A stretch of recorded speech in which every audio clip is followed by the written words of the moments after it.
Stogia, who is a Labour councillor in Whalley Range.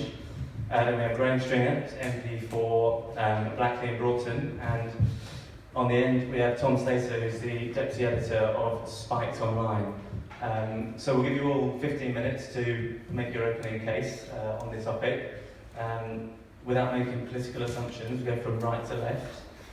Starting with you, Angeliki. All right, okay. I thought you were going on the other one. Anyway, right, okay. So, good evening, everybody. Apart from being a Whalley Range councillor, I have also campaigned for Remain, and I was a member of the list for the European elections back in 2014. So I have a bit of experience debating this issue before we even put the referendum on the agenda.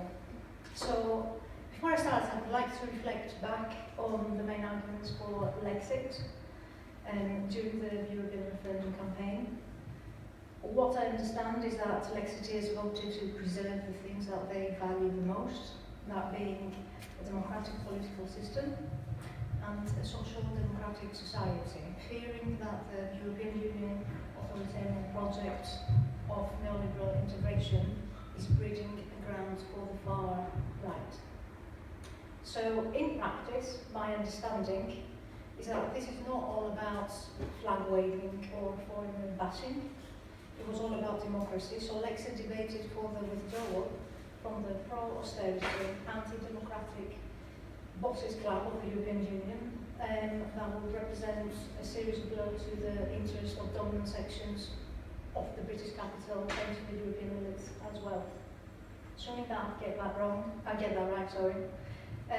The problem, however, that we're facing 10 months away from the decision to leave the European Union is profound, and the question remained hanging on people's minds and has a direct impact on their livelihoods. What is the future and how can the left shape it? And I welcome your views on how we do that tonight.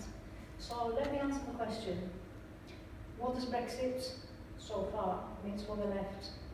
Very briefly, uncertainty, rising right-wing populism and entrenchment of Remainers versus Leavers, and I would argue decreasing power to affect change and potentially remain relevant.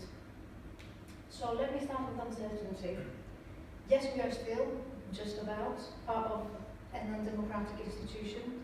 We're part of the bureaucratic structure of the European Union.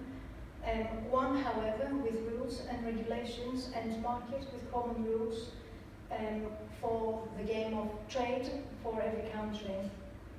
But the question that I have is Lexit to where? So we've drawn the curtain and we're exiting. What are we leaving and what are we replacing it with?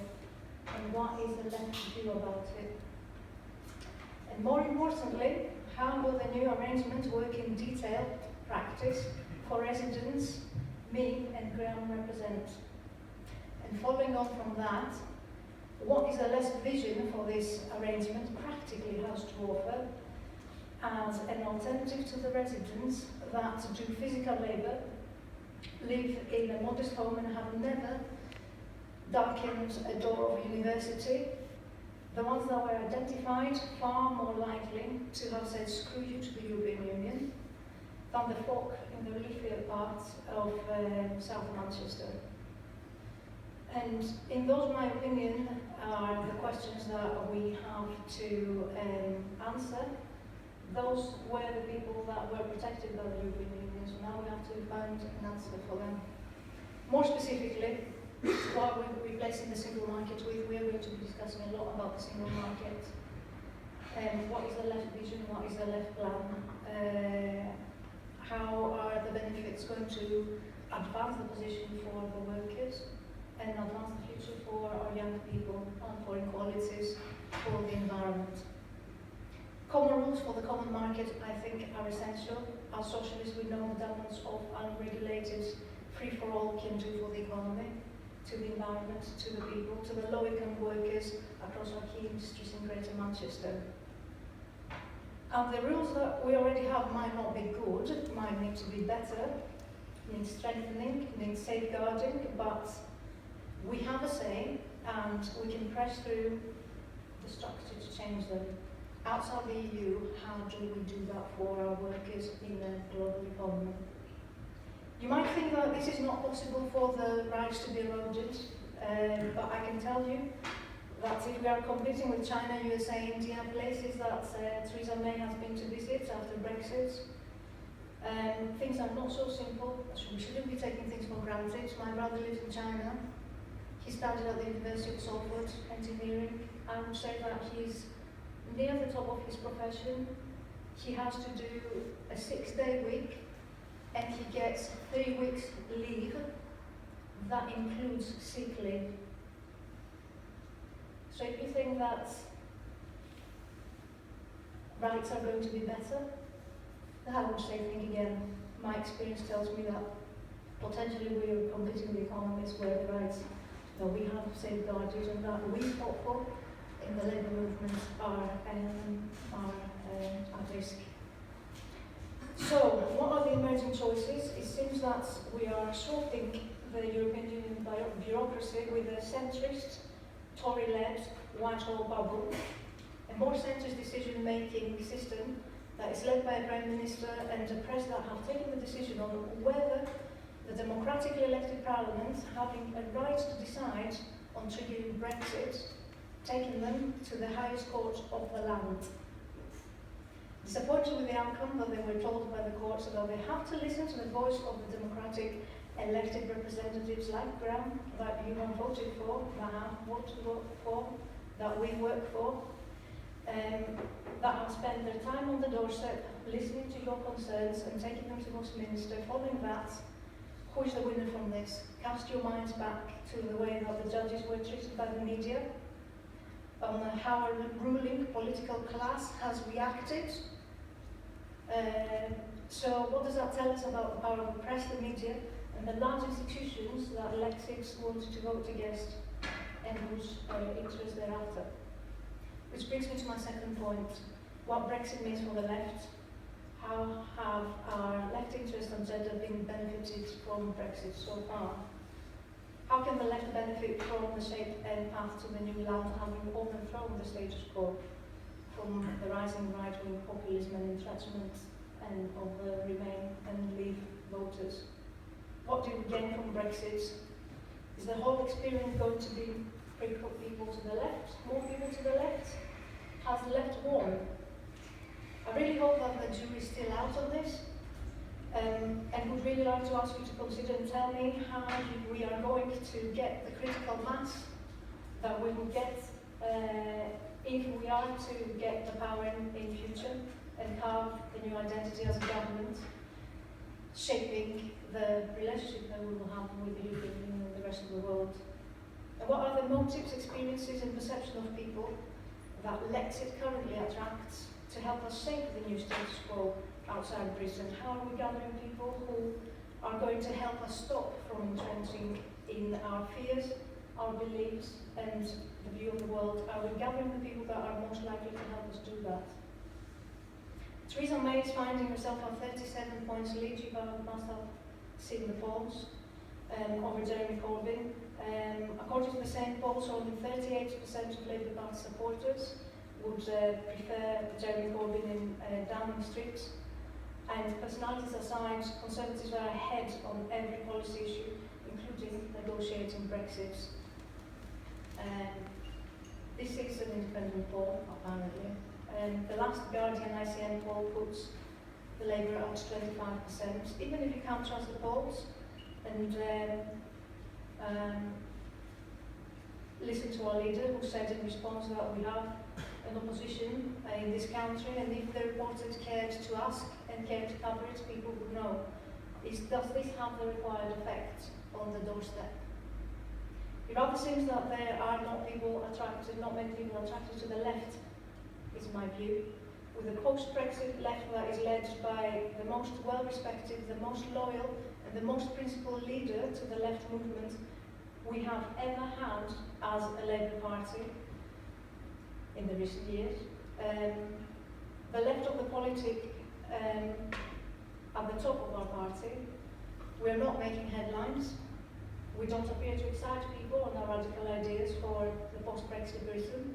We don't seem to give a reason to believe and help us shape our vision, our movement, our party, our future. Or where are we directing the new members that have signed up to the Labour movement? How are they supporting us to get back into power? I have said that we don't appear to be gaining many votes, and I'm talking obviously outside Greater Manchester, the Greater Manchester bubble, because working in Gorton we appear to be doing very well. But we do have a test in the next year in the all-outs, and certainly I think that we're definitely going to win Gorton with quite a big margin.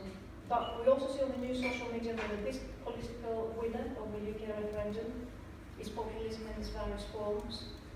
Left populism stresses solidarity with other groups and peoples, whereas the right populism brings a thoroughly nationally exclusive, if not xenophobic, people to our party. How are we working with them?